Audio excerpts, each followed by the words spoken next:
Hi students, आज start करते हैं हम कूलम्स लॉ।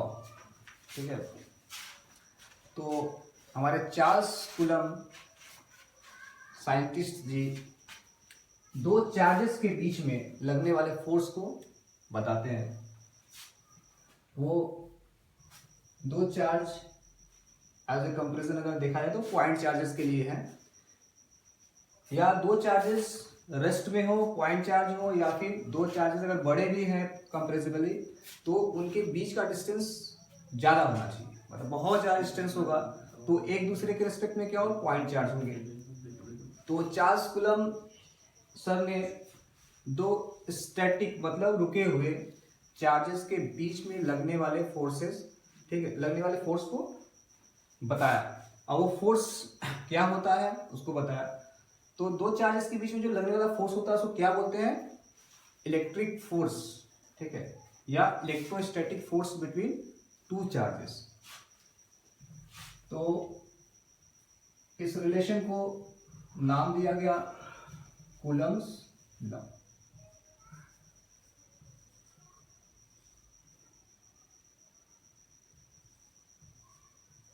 कूलम्स लॉ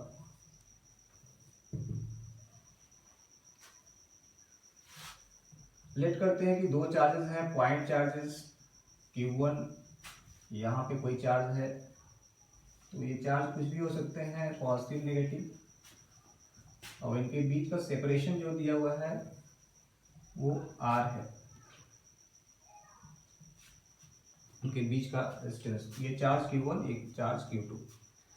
तो जो फोर्स लगता है इनके बीच में, इलेक्ट्रिक फोर्स या इलेक्ट्रोस्टैटिक फोर्स, वो कितने के बराबर होता है। और रिलेशन बताते हैं कि F जो होता है फोर्स, इन दोनों के बीच में लगने वाला जो फोर्स है, सपोज करो कि अगर ये चार्ज दोनों Q1 Q2, ठीक है, पॉजिटिव है तो दूर की तरफ लगेगा, नेगेटिव है तो उनकी तरफ, ठीक है, अट्रैक्टिव फोर्स होगा।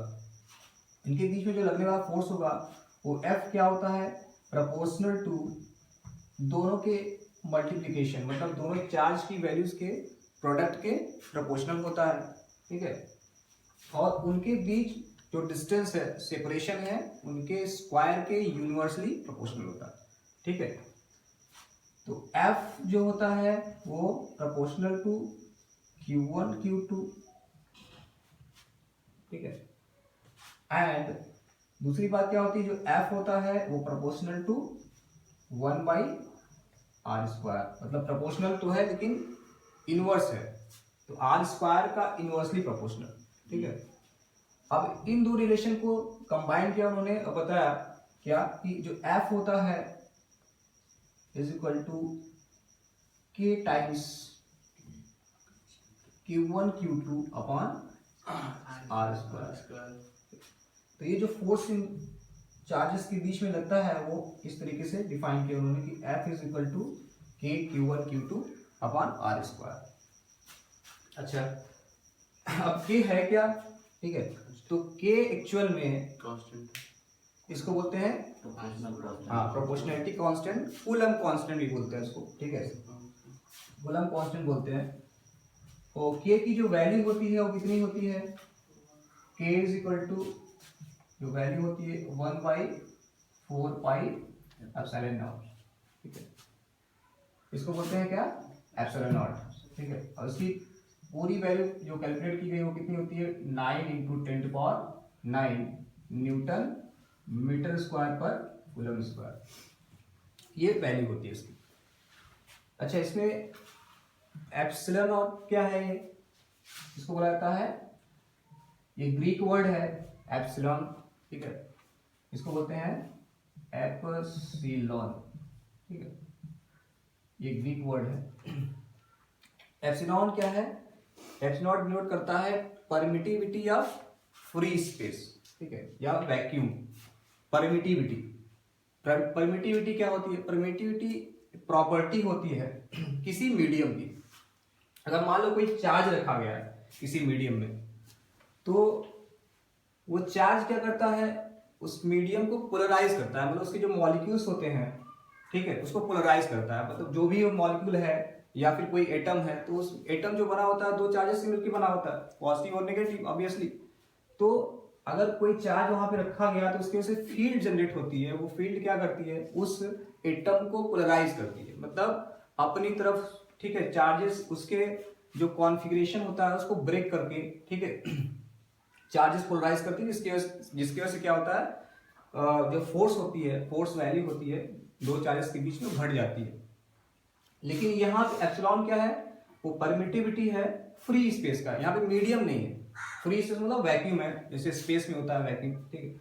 तो ये के की वैल्यू डिफाइंड हुई 1/4πε09 मीटर पर सेकेंड, ठीक है, सॉरी न्यूटन मीटर स्क्वायर और कूलम स्क्वायर। तो एप्सिलॉन आपको बता दिया इसके बारे में, इसको बोलते हैं क्या, परमिटिविटी ऑफ फ्री स्पेस, ठीक है, और वैक्यूम।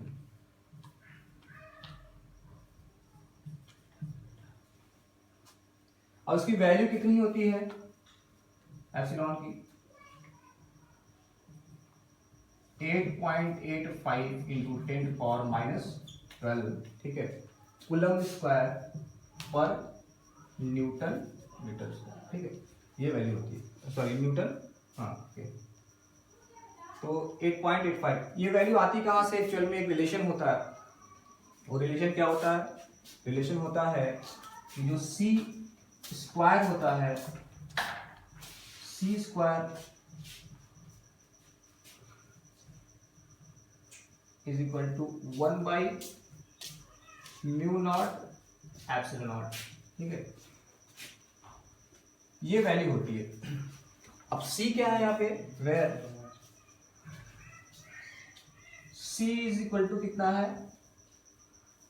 3 इंटू 10⁸ मीटर पर सेकेंड, ये स्पीड ऑफ लाइट है। तो सी स्क्वायर जो वैल्यू है वो कितने के, μ0 एप्सिलॉन नॉट, ठीक है, यहां से कैलकुलेट करते हैं सी की एप्सिलॉन नॉट की वैल्यू।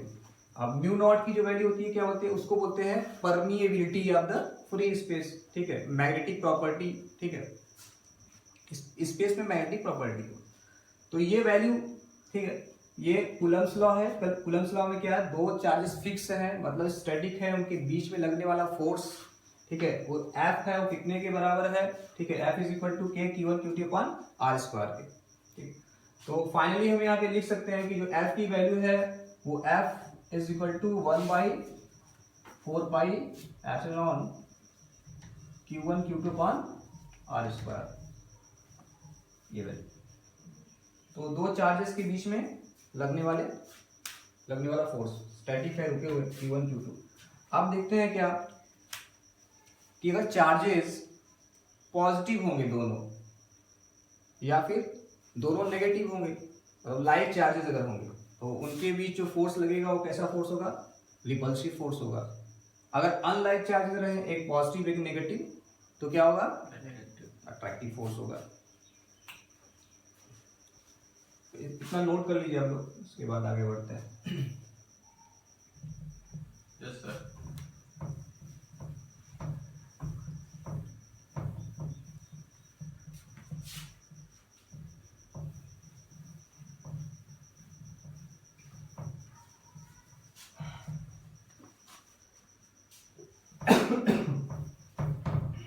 अब यहाँ से जो सी की वैल्यू होती है, एप्सिलॉन नॉट की वैल्यू कैसे कैलकुलेट करते हो कर सकते हो आप, ठीक है।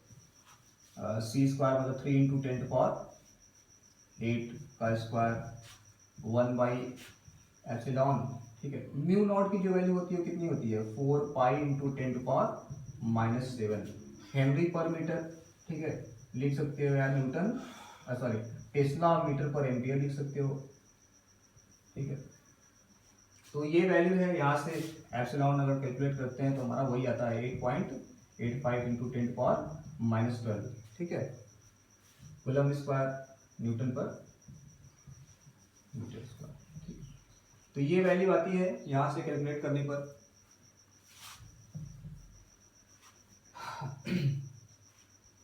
अब हम डिक्लेरेशन लिखेंगे इसके बारे में, न्यूटन सॉरी कूलम्स लॉ के बारे में डिक्लेरेशन लिखेंगे।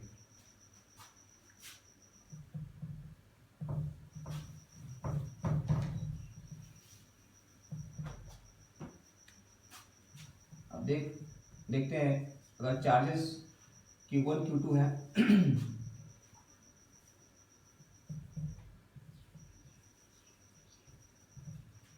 इनके बीच का सेपरेशन कितना है R, ठीक है। तो Q1 एंड ठीक है Q2 are the point charges, क्या है charges at rest separated at distance, ठीक है आर। तो जो फोर्स होगा, ठीक है, लेट हम करते हैं क्या, लेट Q1 एंड जो Q2 है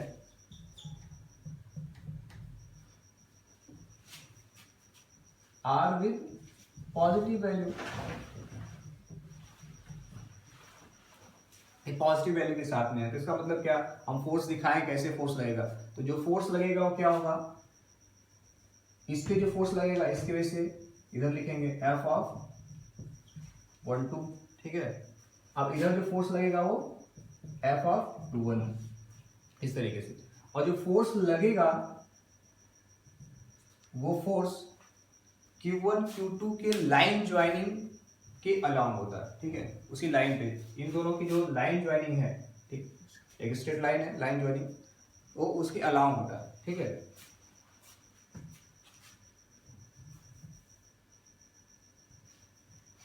पॉजिटिव वैल्यू आर विथ या सेम साइन लिख सकते हो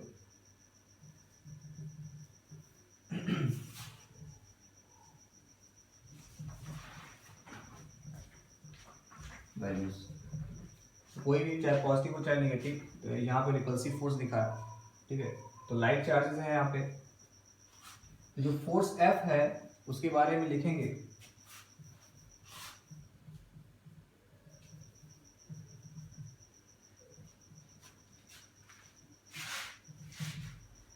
इलेक्ट्रिक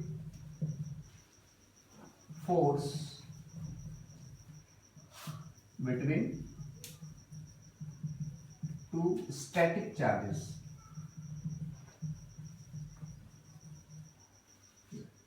जो फोर्स की डायरेक्शन होगी किधर होगी, ठीक है, force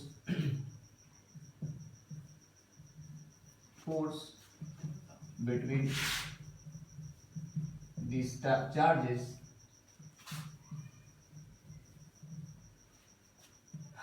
is along the line joining, along the line joining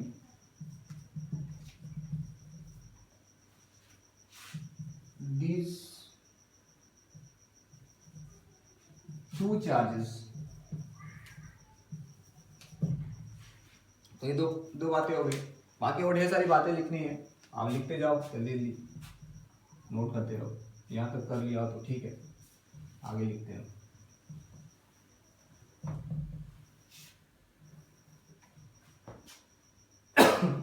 sorry. तो अगली बात क्या है कि ये दोनों फोर्सेस जो होते हैं वो एक्शन रिएक्शन पेयर फॉर्म, ठीक है, फॉर्म करते हैं,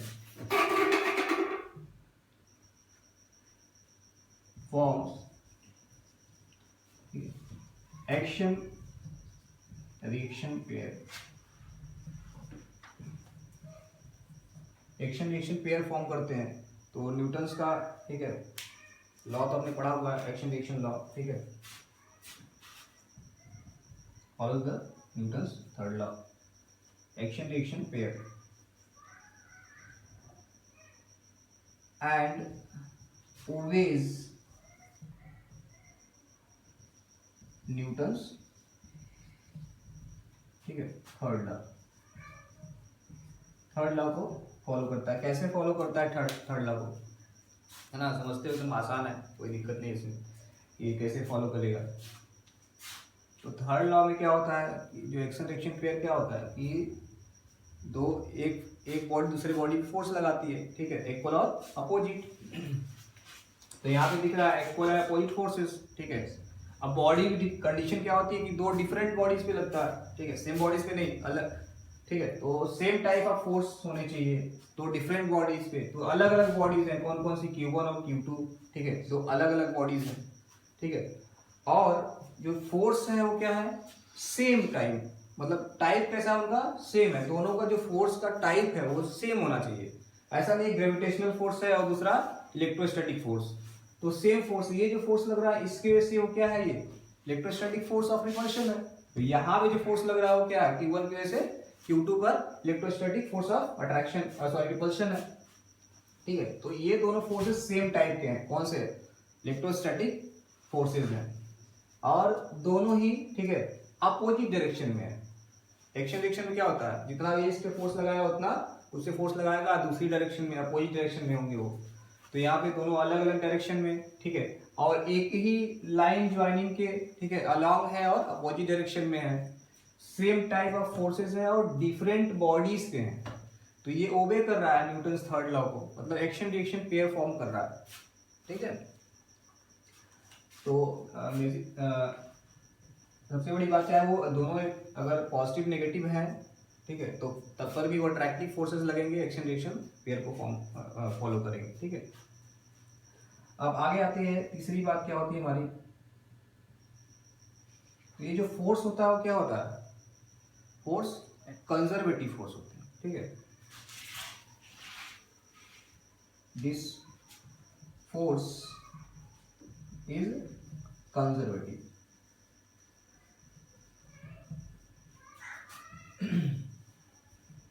ठीक है, तो तीसरी इंपॉर्टेंट बात है कि कंजर्वेटिव फोर्स है, मतलब अगर इस फोर्स के विपरीत कोई भी काम करेंगे, आप वर्क करने जाएंगे इसी चार्ज को लेकर के, तो वो पाथ पे डिपेंड नहीं करेगा, इंडिपेंडेंट ऑफ पाथ, क्योंकि ये स्पेस का ऐसे ही फील्ड एनर्जी है उनके बीच में, तो फील्ड जनरेट होने की वजह से क्या होता है, जो भी आप वर्क करेंगे, जो फोर्स वर्क करेगा या फोर्स के अपोजिट आप वर्क करेंगे, तो वो पाथ पे डिपेंड नहीं करेगा, तो कंजर्वेटिव है ये, यस, ठीक है।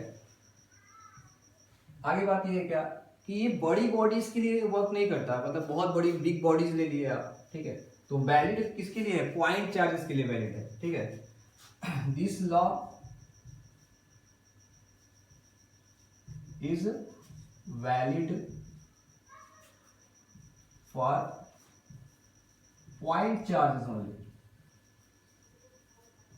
ओनली, ठीक है, तो ये पॉइंट चार्जेस के लिए वैलिड है, बड़े चार्जेस के लिए नहीं, बड़ा चार्ज मतलब इतना बड़ा गोला लिया उसे चार्ज डाल दिया, ठीक है, दूसरा बड़ा सा बॉल लेके आया, बड़ा गोला उस पर चार्ज डाल दिया, ठीक है, अब उनके बीच में हम क्या लिखेंगे, रिपल्शन और अट्रैक्शन, कूलम्स लॉ को फॉलो कराएंगे, तो ऐसा होगा नहीं, क्यों, क्योंकि पास में ले आओगे तो क्या होगा, जो चार्जेस के, ठीक है, कॉन्फ़िगरेशन है वो चेंज हो जाएंगे, मतलब अलग अलग जगहों पे बॉडी पे चार्ज भाग जाएगा रिपल्शन की वजह से, कोई चार्ज इधर इधर, तो ओरिएंटेशन चेंज हो जाएगा, उनका उनका कॉन्फ़िगरेशन चेंज हो जाएगा, तो कॉन्फ़िगरेशन चेंज होने की वजह से पोलराइजेशन जो भी होगा उसमें, उसकी वजह से क्या होगा, आपको एक्यूरेट वैल्यू नहीं मिलेगी, हर एक चार्जेस पे अलग अलग तरीके से देखोगे तो होगा, लेकिन अगर बॉडी के हिसाब से देखोगे तो वैल्यू सब गड़बड़ हो जाएगा, सब गड़बड़ हो जाएगा, ठीक है, तो इसलिए बड़े चार्जेस के लिए नहीं, पॉइंट चार्जेस के लिए हम डिफाइन करते हैं, ठीक है।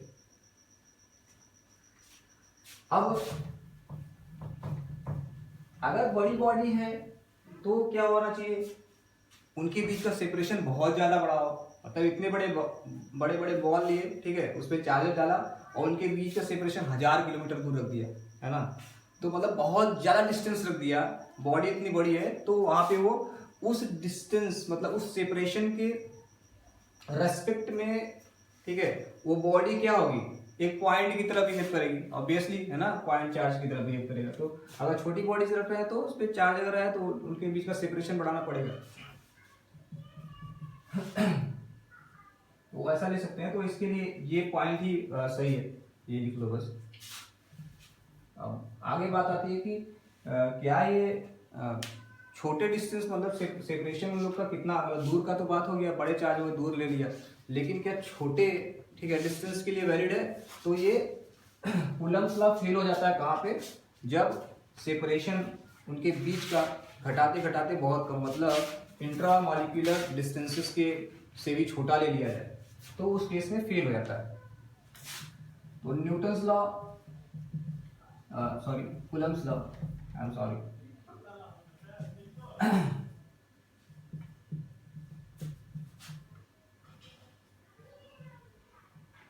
law is not valid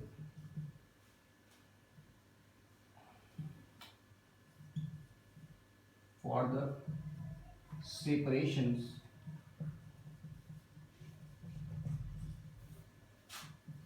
between the charges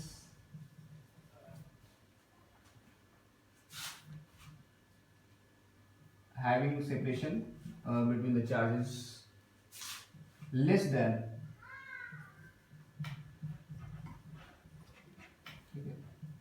10 to power minus 15 metre, ज़्यादा छोटी नहीं है वैल्यू ना। यस तो ये ऑर्डर रहेगा, मतलब बहुत छोटी वैल्यूज -15 के ऑर्डर का हुआ तो उस केस में ये फेल हो जाएगा। मतलब इंट्रामोलिकुलर फोर्सेस, ठीक है, या इंटरमोलिकुलर फोर्सेस में बहुत पास पास है ना, तो वहाँ पे ये फेल हो जाता है, तो न्यूक्लियर फोर्सेस आ जाते हैं उसमें। तो ये आप लोग नोट डाउन कर लीजिए, ठीक है। यस थोड़ा देर तक मैं देख लेता हूँ।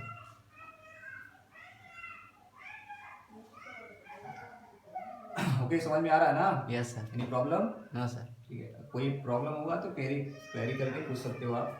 ठीक है सर। बाकी मजे से पढ़ो, कोई दिक्कत नहीं है।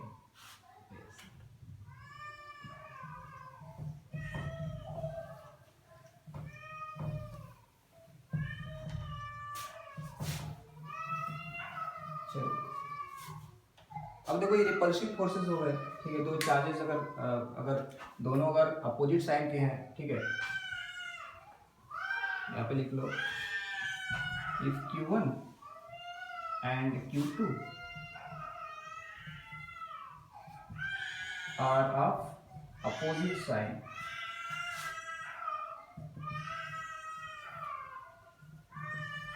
मतलब एक पॉजिटिव चार्ज है, एक नेगेटिव चार्ज है, तो उस केस में जब हम फोर्स बनाएंगे तो कैसे बनाएंगे, F(1,2), यहाँ पे चार्ज लिया, दूसरा Q2, ठीक है, लाइन ज्वाइनिंग के अलाउ ही बनता है F(2,1), सॉरी।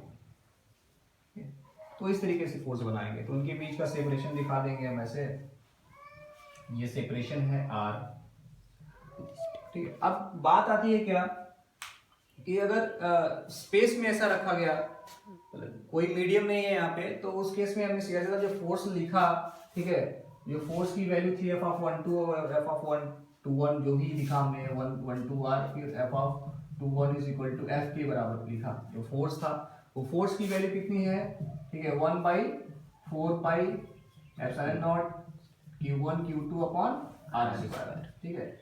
तो ये वैल्यू में लिखा, थोड़ा आराम से पढ़ो, कोई दिक्कत नहीं है, क्योंकि बहुत पूछता है और बहुत इंपॉर्टेंट भी है, तो सारी चीजें इसके बारे में आनी चाहिए आपको। यस तो थोड़ा धैर्य रखें, आराम से पढ़ें, ठीक है सर, जल्दबाजी नहीं है। तो F is equal to 1/4πε0 Q1 Q2 upon R², ये वैल्यू, ठीक है, आपने पढ़ा था। तो यहाँ पे जो वैल्यू थी वो क्या थी, वो, ठीक है, परमिटिविटी ऑफ, ठीक है, फ्री स्पेस था, इसकी वैल्यू आपको पता, ठीक है। तो permittivity of free space vacuum के लिए, ठीक है।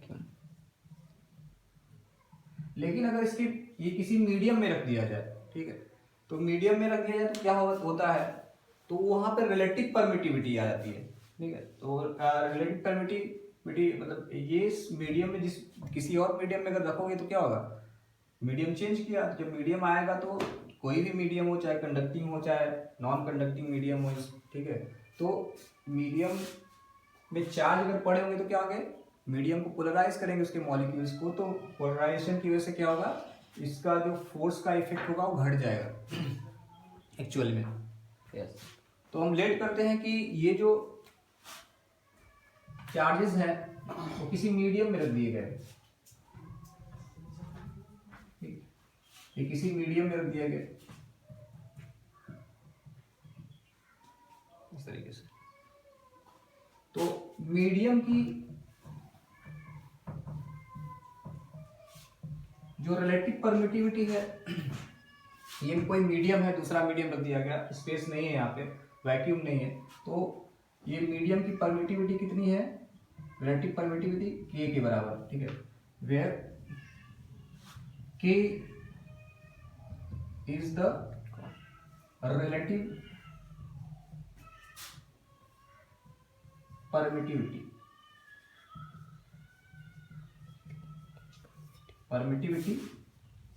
Of given medium. ये कोई कांस्टेंट वैल्यू होती है, ठीक है, तो पोलराइजेशन स्ट्रेंथ के मेजर को वो बताता है परमिटिविटी ऑफ गिवन मीडियम दिया हुआ है। तो जितनी वैल्यू परमिटिविटी ऑफ, ठीक है, मीडियम की रहेगी, उतने से क्या होता है, फोर्स की वैल्यू घट जाती है। तो इन दोनों के बीच जो फोर्स लग रहा है F, ठीक है, वो क्या हो जाएगा 1/4 पाई एप्सिलॉन नॉट के टाइम्स यहाँ पे Q1 Q2 upon R square, ये वैल्यू आ गई। तो यहाँ देखो K से डिवाइड कर दिया, तो K से डिवाइड किया तो वैल्यू अगर वैक्यूम लेंगे तो K की वैल्यू 1 लेंगे। अब वैक्यूम के अलावा और कोई दूसरा मीडियम रहेगा तो K की वैल्यू बदल जाएगी, मतलब दूसरी वैल्यू यूज करेंगे जिसकी वैल्यू 1 से बड़ी होगी, ठीक है। तो यहाँ पे अब यहाँ पे देखो, अगर ये मीडियम फिलअप कर दिया गया तो मीडियम में मॉलिक्यूल्स होंगे, ठीक है, एटम्स होंगे, ठीक है। तो एटम्स ये क्या होता है, चारों तरफ, ठीक है, ऑर्बिट होते हैं, यहाँ पे इलेक्ट्रॉन होते हैं, यहाँ पे प्रोटॉन होते हैं, सेंटर्ड होता है। तो बाद में जब इसके पास में आएगा तो क्या होता है, ठीक है, ऐसे बनाते हैं। यहाँ पे मान लो कि प्लस क्यू चार्ज है, ठीक है, प्लस Q1 है, तो यहाँ पे कौन सा चार्ज डिस्प्लेस होगा, कोई एटम है, तो यहाँ पे क्या होगा, जो इलेक्ट्रॉनिक चार्ज है, ठीक है, नेगेटिव चार्ज का जो इफेक्ट होगा वो इस तरफ शिफ्ट हो जाएगा, पॉजिटिव चार्ज प्रोटॉन का इफेक्ट जो है वो इस तरफ शिफ्ट हो जाएगा, ठीक है। तो ऐसा अंडाकार जैसा स्ट्रक्चर बन जाएगा, ठीक है। सॉरी, पॉजिटिव चार्ज है तो इलेक्ट्रॉन इधर खिंच जाएंगे और प्रोटॉन इधर चला जाएगा। इलेक्ट्रॉन का जो इफेक्ट है वो इस तरफ, नेगेटिव चार्ज वो इस तरफ चलाएगा, तो इनके बीच में अट्रैक्शन हो जाएगा। तो ये फील्ड एनर्जी की जो रिलेटिवली ये फील करता है उसको रिड्यूस कर देगा, न्यूट्रलाइज करेगा यहाँ से, ठीक है। तो कुछ वैल्यू यहाँ तक पहुंचेगी, फील्ड की वैल्यू यहाँ पे जो, ठीक है, आगे पढ़ाएंगे फील्ड के बारे में, तो उसको इफेक्ट डालेगा, रिपल्शन करेगा, रिपेल करेगा, ठीक है। लेकिन ठीक है, ये जो पोलराइज होगा, इसके मॉलिक्यूल्स जो होंगे, ढेर सारे मॉलिक्यूल्स, तो वो इसका स्ट्रक्चर ऐसा होगा, ठीक है। तो इलेक्ट्रॉन्स के इफेक्ट को अट्रैक्ट करेगा अपनी ओर, और प्रोटॉन का जो इफेक्ट होगा वो दूर की तरफ हो जाएगा, ये पूरे एटम में ऐसा, ठीक है। तो पहले सेंटर्ड रहता है ऐसे, ठीक है, यहाँ पे प्रोटॉन रहता है P, अब यहाँ पे इलेक्ट्रॉन होते हैं, ठीक है, बाहर, और ये सेंटर रहता है, बीच में रहता है। लेकिन यहाँ पे जब आएगा तो ऐसे खिसक जाएगा हल्का सा, ठीक है।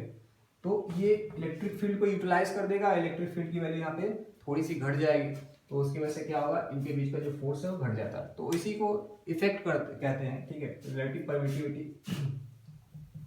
वो मेजर करता है स्ट्रेंथ का, पोलराइजेशन इफेक्ट को शो करता है, ठीक है। तो यहाँ पे F is equal to 1/4 pi epsilon naught K आया, वेयर K की वैल्यू लिखेंगे, वेयर K एप्सिलॉन नॉट, दोनोjno जो वैल्यू है वो कितने बराबर होता है, एप्सिलॉन के बराबर होता है, ठीक है। इसको बोलते हैं क्या, परमिटिविटी ऑफ मीडियम,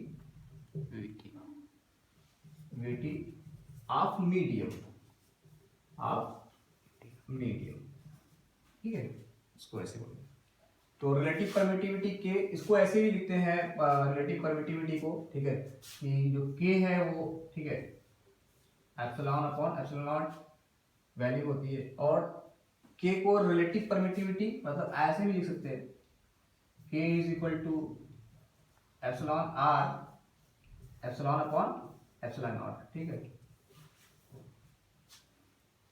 तो ये के की वैल्यू, अब के की वैल्यू किसके लिए क्या होती है वो थोड़ा सा बता देता हूँ।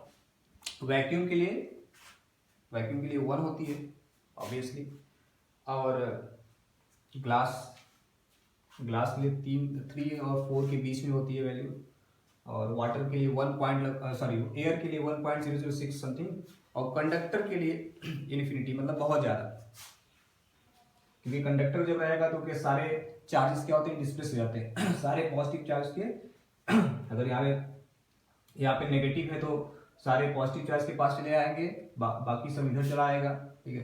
तो इन दोनों चार्जेस के बीच में कोई फोर्स लगेगा ही नहीं। Yes sir. समझ में आई?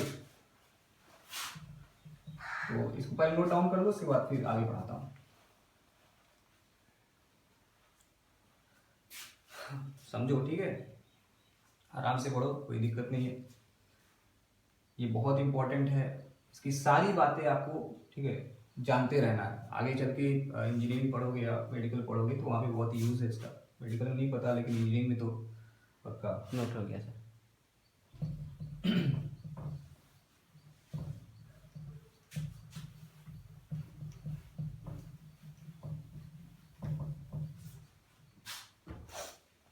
अब जो फॉर वैक्यूम, ठीक है,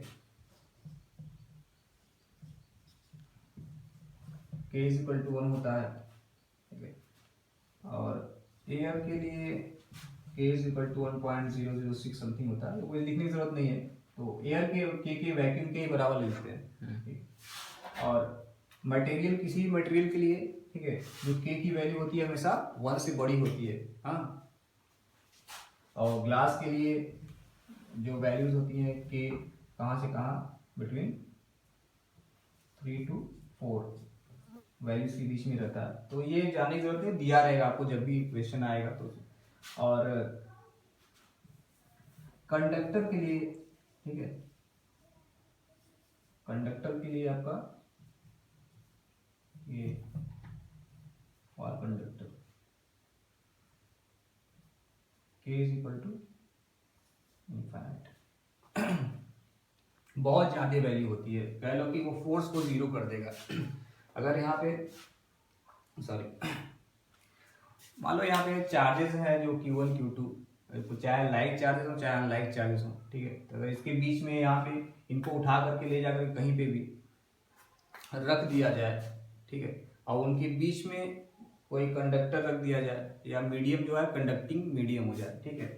तो कंडक्टिंग मीडियम के लिए, कंडक्टर के लिए K इन्फिनिटी है जो परमिटिविटी, तो कंडक्टिंग मीडियम में रख दिया जाए, मतलब पूरा मीडियम ही कंडक्टिंग हो, तो उस केस में क्या होगा, तो दोनों चार्जेस के बीच में जो फोर्स लगेगा वो क्या हो जाएगा, जीरो हो जाएगा, क्योंकि F is equal to K tends to infinity,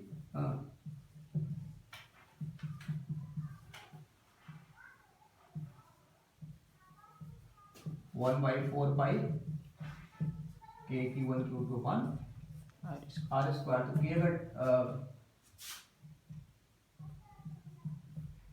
K tends to infinity करोगे तो क्या होगा, ये फोर्स 0 टेंड कर जाएगा, तो उस केस में ये 0 फोर्स की वैल्यू दोनों चार्ज के बीच में 0 आ जाएगी। तो रीजन ये होता है कि कंडक्टिंग मटेरियल में इलेक्ट्रिक फील्ड की वैल्यू क्या हो जाती है, 0, मतलब इसका इलेक्ट्रिक फील्ड इसके पास तक नहीं पहुंच पाएगा, मतलब इसके इलेक्ट्रिक फील्ड को फील ही नहीं कर पाएगा एक्चुअल में, ठीक है।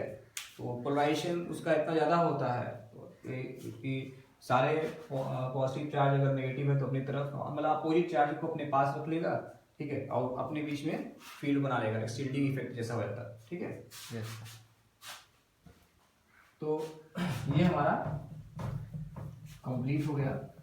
अब इसको कंपैरिजन करते हैं। कंपैरिजन किससे करते हैं कि ये भी, ठीक है, इनवर्स,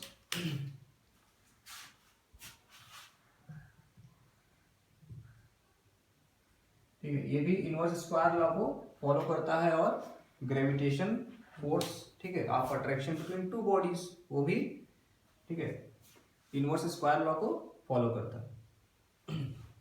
तो इनवर्स स्क्वायर लॉ क्या है, इनवर्स स्क्वायर लॉ जैसे दो बॉडीज के बीच में लगने वाला फोर्स, दो मासेस के बीच में, ठीक है, तो वो फोर्सेस जो न्यूटन ने दिया था, हाँ, यस। और ये फोर्स जो कूलम ने दिया, तो दोनों ही, ठीक है, इनवर्स स्क्वायर लॉ को फॉलो करते हैं, मतलब दो बॉडीज के बीच में या दो चार्जेस के बीच में, ठीक है, जो सेपरेशन अगर आर है, ठीक है, तो उनके बीच का सेपरेशन, उनके बीच का जो फोर्स लगेगा वो प्रोपोर्शनल होता है स्क्वायर के, ठीक है, इनवर्सली, ऐसा बोलते हैं। तो कूलम्स लॉ में हमने, ठीक है, अब हम पढ़ेंगे क्या, लिखेंगे बोथ, मिटा देते हैं पूरा, लिख लेना।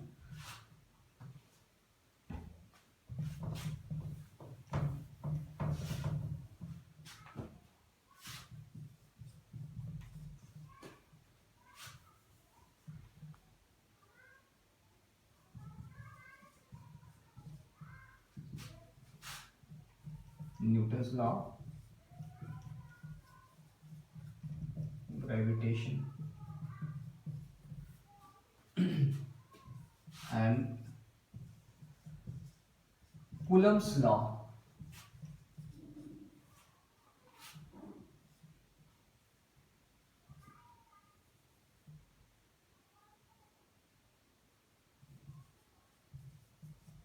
Follow the inverse square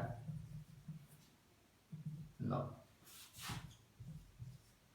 अब देखो न्यूटन्स लॉ ऑफ ग्रेविटेशन क्या होता है कि दो बॉडीज के बीच में लगने वाला फोर्स, मतलब दो मासेस के बीच में लगने वाला फोर्स, ये जो फोर्स होता है हमेशा क्या होता है, अट्रैक्टिव फोर्स होता है, ठीक है।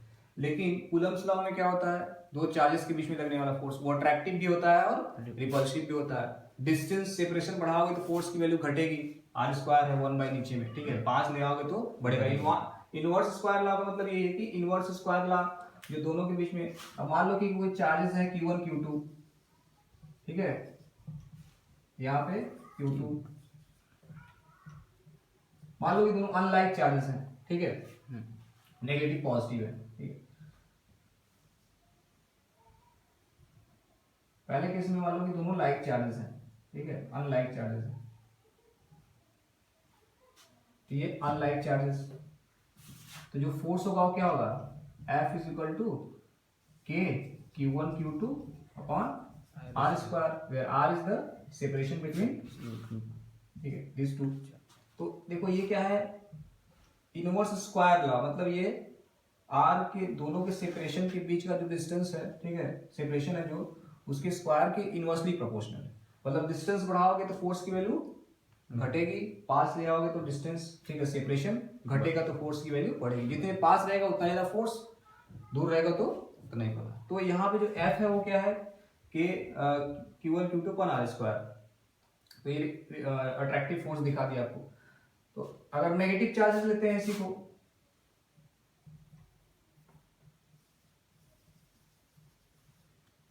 ये Q1, ठीक है, Q2, ठीक है, तो ये दोनों अगर मान लो उस केस में अनलाइक चार्जेस हैं तो क्या करेंगे, रिपल्सन शो करेंगे, सॉरी इधर ही बना लो।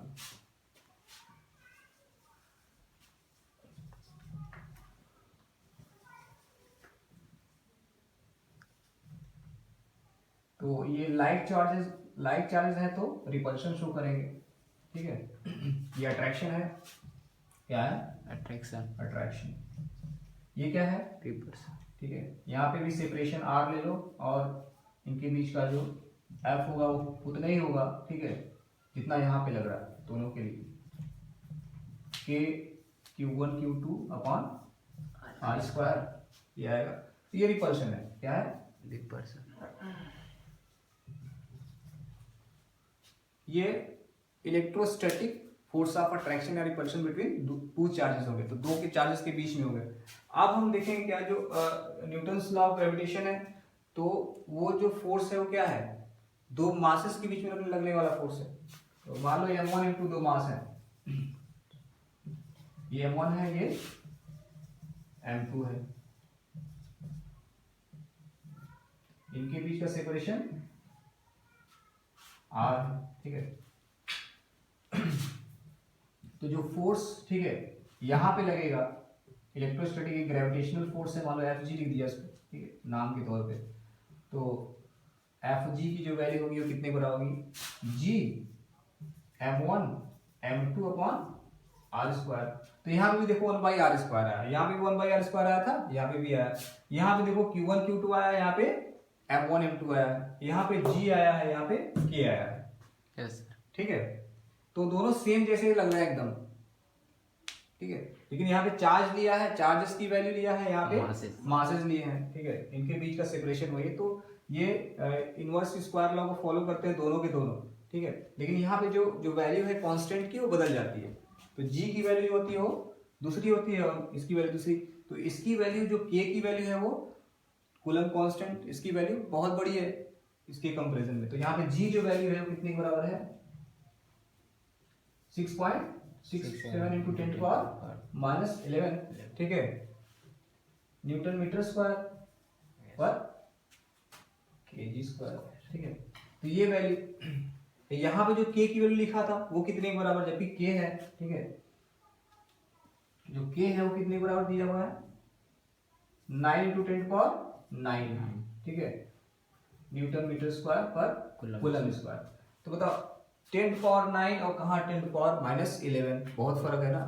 तो जो इलेक्ट्रोस्टैटिक फोर्स ऑफ अट्रैक्शन या रिपल्शन होता है बिटवीन टू चार्जेस, ठीक है, वो बड़े फोर्सेस हैं, बहुत बड़े बड़े फोर्स है, ठीक है। लेकिन ग्रेविटेशनल फोर्स क्या है, weakest force in the universe. जो यूनिवर्स पूरा बना है वो क्या है, वो ग्रेविटेशनल फोर्स पे ही डिपेंड करता है, ठीक है, और सबसे छोटा फोर्स है। दो मासेस के बीच में लगने वाला जो फोर्स है ग्रेविटेशनल, वो बहुत छोटा फोर्स है। इवन हम आप हैं, ठीक है, कोई भी पास में है, हम आप हैं, तो हमारे बीच में भी फोर्स लग रहा है, लेकिन इतनी वैल्यू कम है कि हम एक दूसरे के पास आते नहीं है, मतलब अट्रैक्शन नहीं हो पाता है। और उसके अलावा बहुत से फोर्सेस है ना, नीचे आपका ग्रेविटी लग रहा है, यस सर, फ्रिक्शन है, बहुत ढेर सारे फोर्सेस हैं बॉडी पे, बहुत छोटा वैल्यू होता है, बहुत छोटी वैल्यू होती है। तो ये लिख लें आप लोग। अब देखो बात आती है कि जो इलेक्ट्रोस्टैटिक फोर्स ऑफ, ठीक है, अट्रैक्शन या रिपल्शन बिटवीन टू चार्जेस है, ठीक है, वो अट्रैक्टिव इन नेचर होता है और रिपल्सिव, दोनों होते हैं। लेकिन इसमें क्या होता है, दो मासेस के बीच में लगने वाला फोर्स हमेशा का हमेशा क्या होता है, अट्रैक्टिव ही होता है, हमेशा अट्रैक्टिव होता है, रिपल्सिव नहीं होता। ये दो मासेस के बीच में लगता है तो, ठीक है,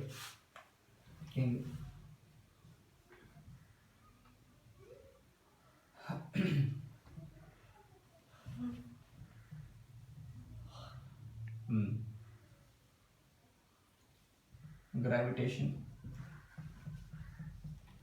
फोर्स, फोर्स ही लिखा है ना, between two bodies is always attractive, ठीक है। यस सर, राइटिंग का सही लग रही है, सही। तो M1 M2 अट्रैक्टिव, जबकि जो इलेक्ट्रोस्टैटिक फोर्स है वो क्या है, अट्रैक्टिव एंड रिपल्सिव दोनों होते हैं ना। Yes sir, but electrostatic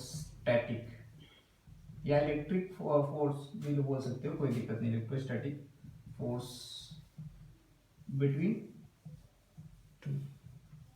two charges और between two charges may be attractive or repulsive in nature.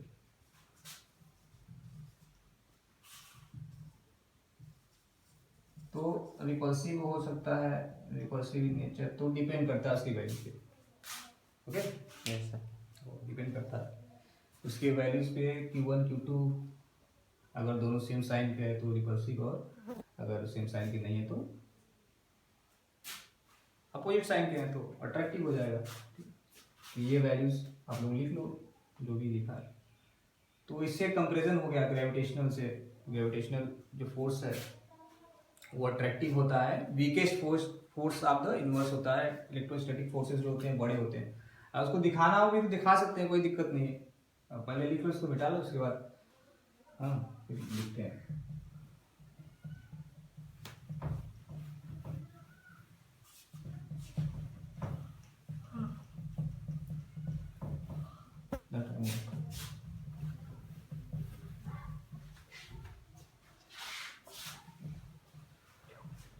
देखो, मान लो एक इलेक्ट्रॉन ले लो, एक प्रोटॉन ले लो, ठीक है। तो इलेक्ट्रॉन प्रोटॉन के बीच में लगने वाला फोर्स, ठीक है, ग्रेविटेशनल फोर्स और इलेक्ट्रोस्टैटिक फोर्स दोनों देख लेते हैं। मान लो इलेक्ट्रॉन ले लिया,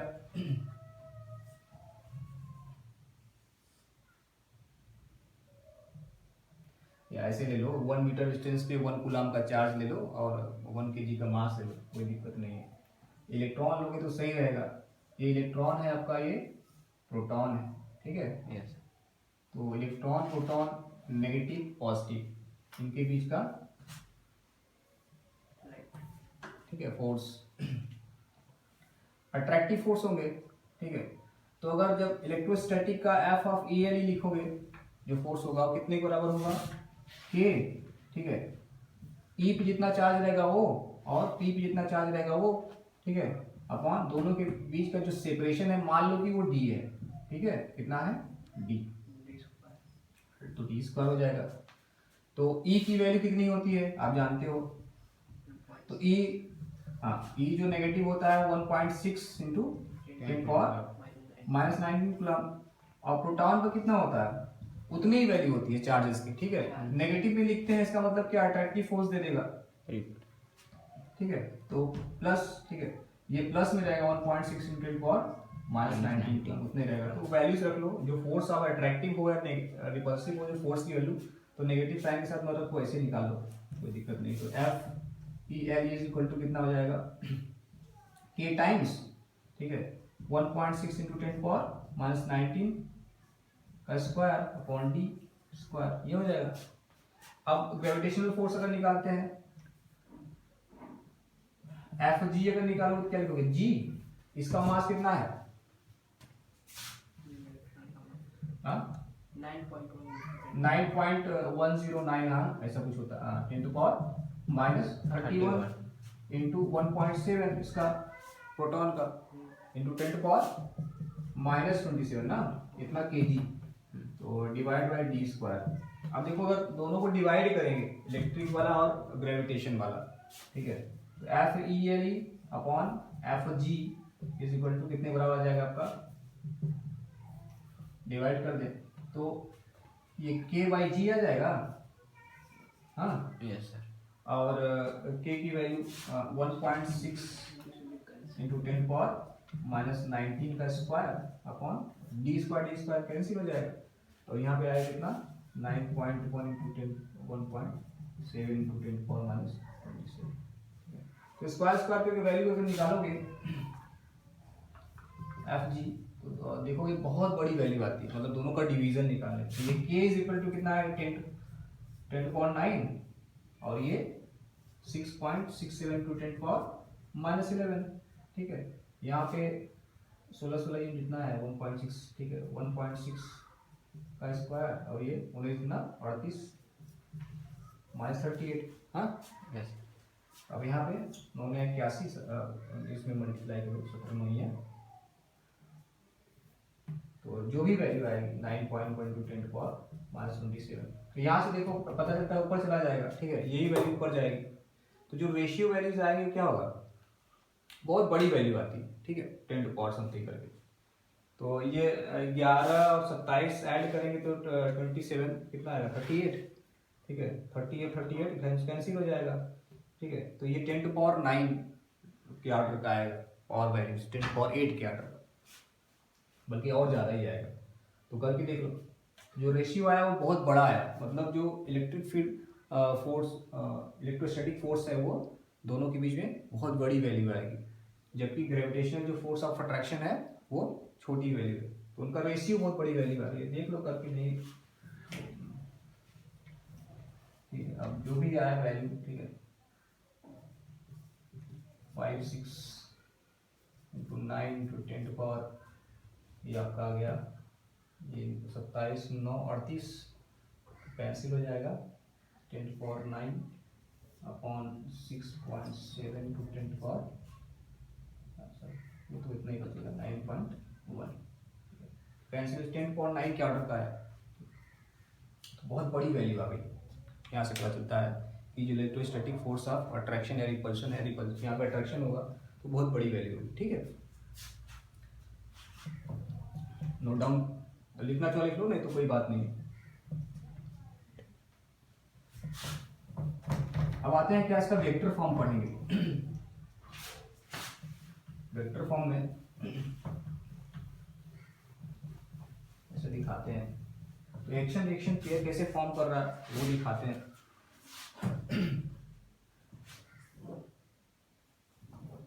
अब यहाँ से असली खेल तमाशा स्टार्ट होगा, जो आपको आईआईटी और नीट में पूछेगा तरीके से, बोर्ड के लिए भी इवन। मान लो कि दो चार्जेस हैं यहाँ पे, एक चार्ज क्या है Q1 है और दूसरा चार्ज कहाँ है Q2 है, ठीक है।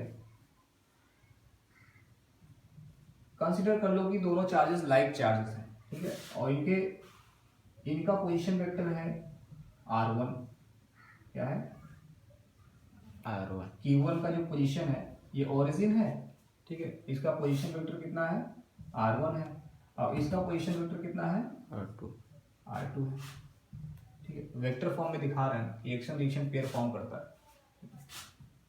अच्छा, ये R1 ये R2 दोनों का पोजीशन वेक्टर, ठीक है। वेक्टर कैसे लिखते हैं पढ़ा होगा आप लोगों ने 11th में। yes, अब देखो जब ये R1 ये R2 हो गया तो इनको इनके बीच का जो सेपरेशन है, ठीक है, मान लो कि वो PQ है या, ठीक है, R है, इन दोनों के बीच का सेपरेशन R है। तो अगर वेक्टर R हम निकालेंगे, ठीक है, इस ट्रायंगल में देखो वेक्टर सम में अगर इस ट्रायंगल को हम बनाएंगे तो देखेंगे क्या, एक ऐसे है, एक ऐसे है और एक ऐसे है। ये R1 है ऐसे, ये R2 है ऐसे, ठीक है। तो ट्रायंगल मेथड से देखेंगे अगर ये वेक्टर है R, ठीक है, तो वेक्टर R हम अगर ऐसे दिखाएंगे इस डायरेक्शन में तो R की वैल्यू कितने के बराबर होगी, ठीक है, मतलब यहां से यहां तक। तो अगर ट्रायंगल मेथड से अगर करेंगे R1 प्लस R, ठीक है, मतलब टेल से हेड गए, फिर इसके हेड से इसका टेल जुड़ा है, फिर यहाँ फाइनली इसका हेड है यहाँ पे, ठीक है, और ये रिजल्टेंट। तो R1 plus R vector is equal to tail to direct head पर, है ना, ये कितने बराबर R2। तो R is equal to vector कितने बराबर आ जाएगा हमारा वेक्टर R, मतलब अगर यहाँ पॉइंट P है, ठीक है, Q है, तो वेक्टर PQ निकालना है तो क्या करेंगे पोजीशन वेक्टर ऑफ, ठीक है, ये PQ तो OQ माइनस OP लिखते हैं, ठीक है। तो यहाँ पे R इज इक्वल टू कितना हो जाएगा R2 माइनस R1।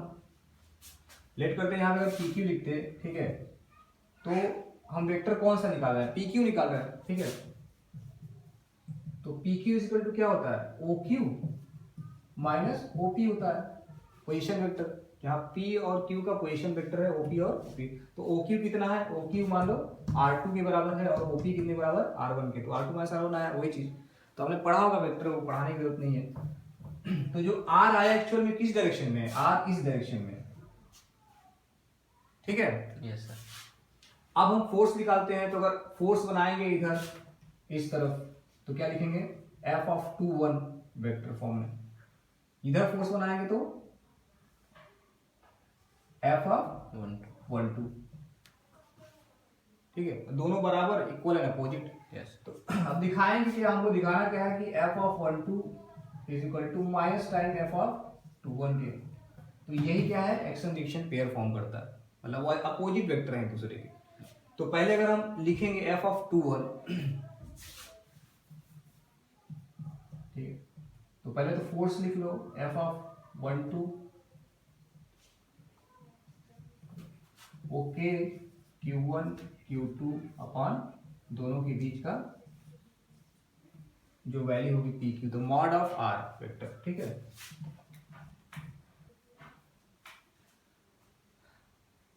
अगर वेक्टर के फॉर्म में लिखेंगे तो क्या लिखेंगे F(1)(2) vector K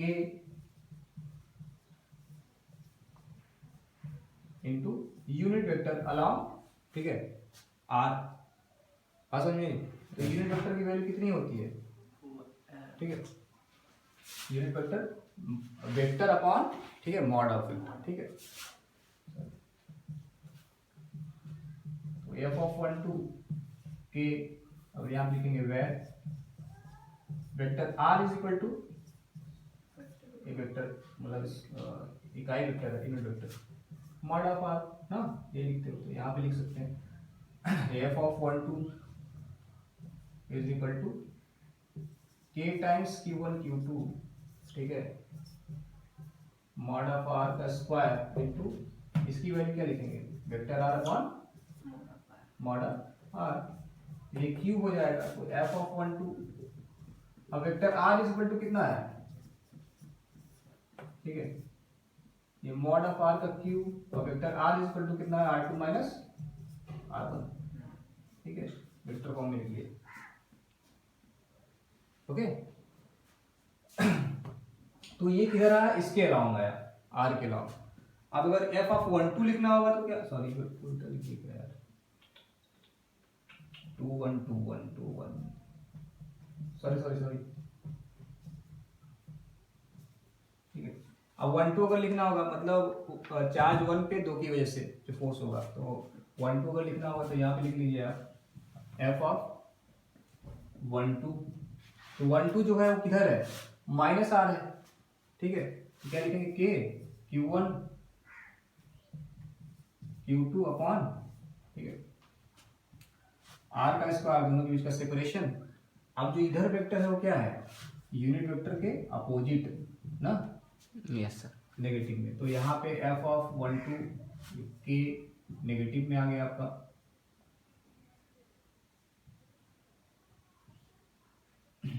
Q1 Q2, अब यूनिट वेक्टर्स का लिखेंगे क्या लिखेंगे, माइनस में R2 माइनस R1 था यहाँ पे तो R1 माइनस, ठीक है, R2 हो जाएगा,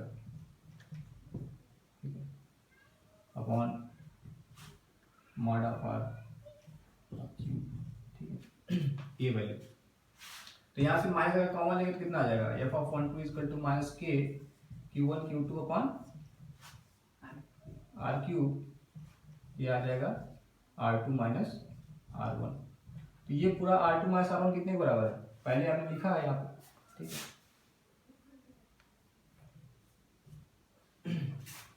पहले लिखा है, तो ये पूरी वैल्यू कितने के बराबर है, एफ ऑफ 1 2 जो लिखे हैं आप वो 2 1 के बराबर है, देखो माइनस ऑफ ये पूरी वैल्यूज यहाँ से आता है, ठीक है, तो ये एफ ऑफ 2 1 के बराबर है, तो यहाँ से प्रूफ होता है कि दोनों एक्शन रिएक्शन पेयर फॉर्म करते हैं, तो वेक्टर फॉर्म हो गया इसका। तो वेक्टर फॉर्म में क्या है, दोनों पॉइंट्स जो पॉइंट चार्जेस हैं उनके पोजीशन वेक्टर लिखेंगे वेक्टर में, यहाँ से यहाँ तक, ठीक है, पोजीशन वेक्टर लिखा, इसका भी लिखा। अब इन दोनों के बीच का जो डिस्टेंस है सेपरेशन, ठीक है, चाहे माइनस आर वेक्टर लिखो चाहे आर लिखो, दोनों के बीच का जो डिस्टेंस आएगा वो कितने बराबर है, मॉड ऑफ आर के बराबर आएगा, उसका मैग्नीट्यूड, उसका परिमाण, उसका लेंथ, ठीक है, तो इन दोनों का जो बीच का जो सेपरेशन है वो आर, ठीक है, जो डिस्टेंस है वो मॉड ऑफ आर के बराबर आएगा, तो चाहे मॉड ऑफ आर में आप R2 माइनस R1 लिखो चाहे R1 माइनस R2, दोनों ही वैल्यू सेम आएगी, ठीक है, ये सेपरेशन हो गया। डिपेंड करता है डायरेक्शन, तो अगर इस तरफ हम डायरेक्शन ले रहे हैं, इस तरफ जब ले रहे हैं तो वेक्टर को वेक्टर R दिखा रहे हैं, ठीक है, इस तरफ ले रहे हैं, तो जब इस तरफ दिखा रहे हैं तो हमारा क्या करेंगे, ये वेक्टर माइनस ये वेक्टर करेंगे, अगर इसी को इस तरफ हम दिखाते तो क्या करते, वेक्टर ये माइनस वेक्टर ये करते, यहीं से ट्राइंगल सम से, ठीक है, पोजीशन वेक्टर से, तो वेक्टर R इस डायरेक्शन में है, ठीक है, तो हम vector R2 minus vector R1 किए R निकालने के लिए, तो ये वेक्टर इधर है तो दूसरा वेक्टर इस तरफ है, ठीक है, तो इधर के लिए अगर निकाला, ठीक है, तो इस तरफ निकाला, बाद में इधर जो फोर्स है उसके एंटी पैरेलल मतलब इसी लाइन पे है, एंटी पैरेलल है, ठीक है, अपोजिट डायरेक्शन में, और लाइन ज्वाइनिंग दो चार्जेस के अलाउंग है, ठीक है, तो ये हमारा वेक्टर फॉर्म हो गया। बाकी और भी पढ़ना है, नेक्स्ट क्लास में पढ़े, बहुत लंबा है ये एक्चुअल डिक्लेरेशन में तो बाकी क्वेश्चंस कराएंगे अगले क्लास में ओके, तो बाय, फिर मिलते हैं।